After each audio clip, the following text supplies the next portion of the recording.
Here are two words you've heard a lot lately that my next guest thinks are often misunderstood: artificial intelligence. Dr. Max Tegmark thinks that's a real problem. Dr. Tegmark is a physicist and AI researcher at the Massachusetts Institute of Technology and president of the Future of Life Institute. He thinks that AI is a technology that has the potential to transform life on Earth, maybe even what we mean by life on Earth. And Dr. Tegmark thinks that the decisions we make today about the future of AI will shape life in the next 30, the next 100, even the next billion years. So we better understand what we're talking about and not be distracted by fantasies about killer robots. He explores all of this in his new book, Life 3.0: Being Human in the Age of Artificial Intelligence. Dr. Tegmark, welcome to Quirks and Quarks. Thank you. It's a pleasure. So what is Life 3.0? So that's a great question. First of all, what's life? My kids' school books give a very narrow definition of life that requires it to be carbon-based and made of cells. But from my perspective as a physicist, I really don't like this carbon chauvinism because I think I'm just a blob of quarks and electrons like all other objects in the world. And what's special about living things is what they do, not what they're made out of. So I define life more broadly, just as any information processing entity that can retain its complexity and replicate. And when a bacterium replicates, it's not replicating its atoms, but information, the pattern into which the atoms are arranged. So I think based on that, you can think of life as 1.0, 2.0, 3.0, depending on what the deal is, whether hardware and software. So life 1.0, it has both its hardware and software fixed by Darwinian evolution, like bacteria, can't learn anything during its lifetime, boring. Life 2.0, that's us. We're still stuck with evolved hardware, but we can learn. So we can effectively choose to install new software modules. Like if you want to become a lawyer, you go to law school and install a bunch of legal skills into your brain. And it's this ability to design our own software that's really enabled cultural evolution and human domination of our planet. And finally, Life 3.0, you can guess what it is now. It's when you can design not just your software, but also your hardware to really completely break the shackles of evolution. We humans are kind of heading in that direction. Maybe we're at Life 2.1 right now because we can make little upgrades like cochlear implants and artificial knees. But as much as I'd love to, I still can't install a million times more memory or think a million times faster. Whereas if you could make an artificial intelligence version of us humans, then there's no limit whatsoever to how you can upgrade yourself. Well, that interest that you have in our artificial intelligence future is shared by a lot of big names: Stephen Hawking, Elon Musk, and other great scientists and technological leaders. Why is this such a preoccupation for you and people like them? A lot of people who don't think this is a big deal are stuck in this traditional view of intelligence as something mysterious that can only exist in biological organisms, especially humans. But from my perspective as a physicist, intelligence is just another kind of information processing performed by elementary particles moving around according to the laws of physics. And there's no law of physics that says that one can't build machines more intelligent than us in all ways. So I really don't like this sort of carbon chauvinism that says that artificial intelligence can't be as smart as us. And I think we've only seen the tip of the intelligence iceberg, and that there's really this amazing potential to unlock the full intelligence that's latent in nature and to use it to help humanity flourish or to screw up in new ways. Well, what about some of the dangers that people express, especially people like Elon Musk and Stephen Hawking, that this stuff could do some harm to us if it gets out of control? It's the same with any technology, really, that you can create a great future with it as long as you win this race between the growing power of the tech and the wisdom with which we manage it. Now, the difference is that in the past, when we've invented fire, for example, we learned from mistakes to keep our wisdom up. After a while, we invented the fire extinguisher. But with more powerful technology, like nuclear weapons or superhuman artificial intelligence, we don't want to learn from mistakes.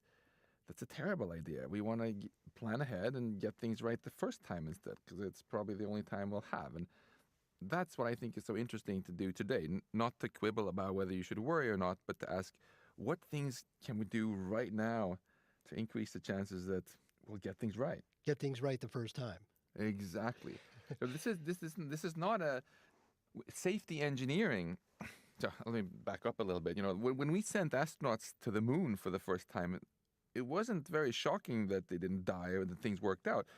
Rather, it worked out because NASA had planned ahead. It was good safety engineering, trying to figure out everything that could possibly go wrong and then make sure it went right. And I think we're a little bit too flippant now with AI and not being quite careful enough. Anyone who has had their laptop crash on them at some point probably just felt that was annoying, right? But if this computer that crashes is in charge of your self-driving airplane or your nuclear weapon system or so, it's not so funny anymore. And we really need, for starters, to figure out how we can transform today's buggy and hackable computer systems into robust AI systems that we really trust. These are research questions, and we should really focus a lot of research effort on them so we get the answers by the time we need them. Well, let's get to the core here, the definition of this term, artificial intelligence. Your book is called Life 3.0. So what does AI mean to you? I define intelligence simply as how good something is at accomplishing goals. What we have now is machines that are getting better and better at very narrow kinds of intelligence, like driving cars or recognizing images, but nothing that can compete with a human child still in terms of broad intelligence. The ultimate goal of the AI field is to create intelligence in machine form that is as broad as human intelligence and can ultimately learn anything. If that happens, it's obviously going to transform the world as we know it and poses a whole set of new interesting challenges. And it also, of course, opens up the possibility of great things happening, because everything I love about civilization is a product of intelligence. So if we can use artificial intelligence to amplify our own, then I think we can use it to solve all these pesky problems that have stumped us so far. Well, how do you see this sort of general intelligence, artificial intelligence manifesting itself that goes beyond just self-driving cars? We already know what general human level intelligence is like in some examples, because people around us have it, right? If you imagine that you could build a machine that could do exactly everything that a person could, it would immediately transform the economy, because you could hire these machines and they would work 24 hours a day for just the electricity it costs to power them, and dislocate a lot of jobs. You could also use these machines to figure out much faster than humans can how to invent new technology. The technology is very powerful, but that doesn't mean it's necessarily good or bad. That entirely depends on what sort of goals we put into the machines.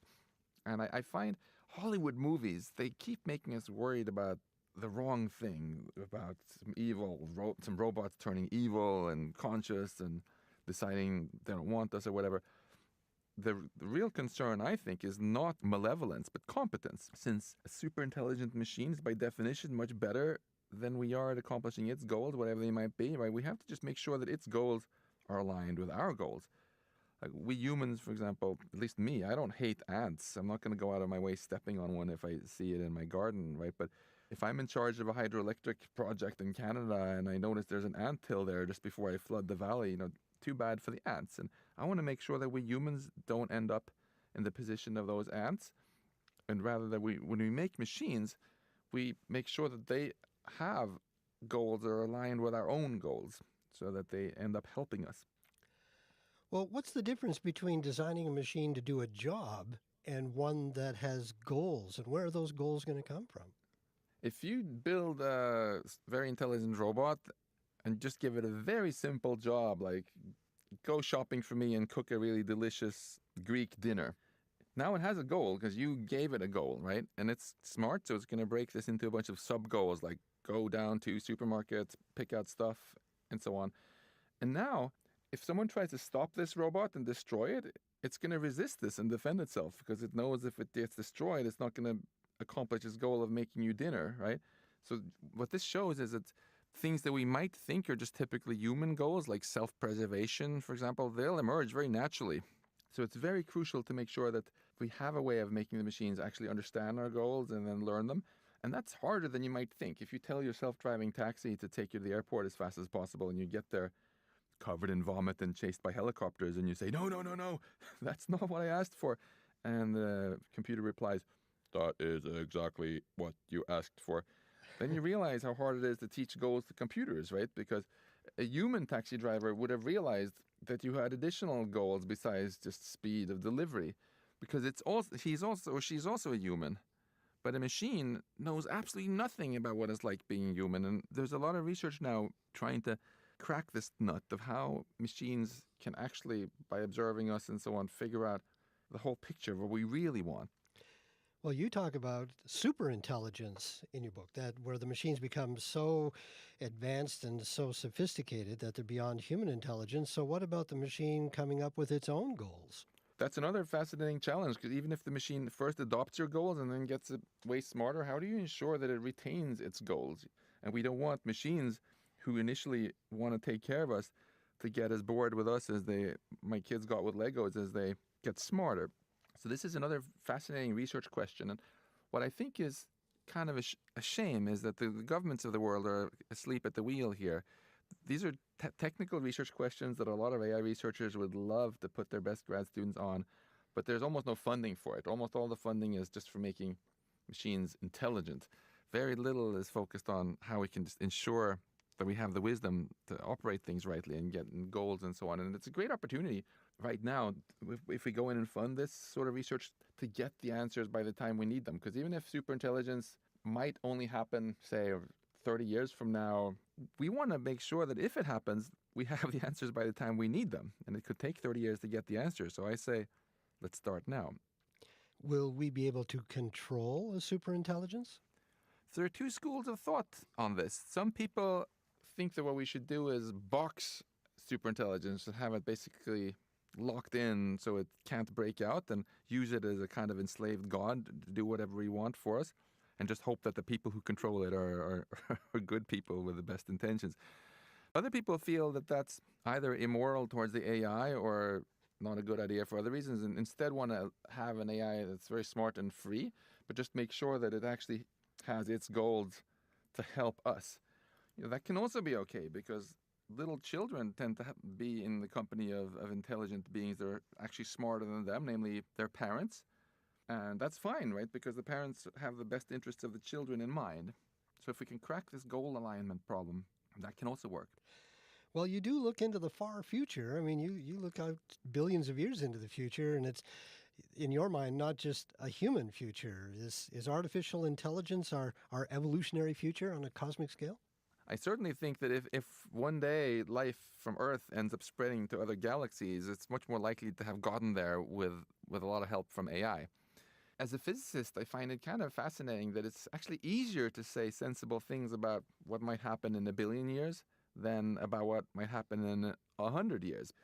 They are totally mind-blowing. There is just an incredible potential for the future of life, and most science fiction writers have been much too pessimistic in what we can ultimately do, because they've been so limited to this idea that if you want to go far away, you have to send a bunch of meat bags there and figure out a way for them to survive these ridiculously long journeys, when in fact, ultimately, I think life is information, and the much smarter way to do it is to basically email the information about your mind or whatever to other places and have yourself reassembled there with future tech. So sky isn't even the limit here if we really can harness AI for good. Dr. Tegmark, thank you very much for your time. Thank you for yours. It's been a pleasure. Dr. Max Tegmark is a physicist and AI researcher at the Massachusetts Institute of Technology and president of the Future of Life Institute. His new book is called Life 3.0, Being Human in the Age of Artificial Intelligence.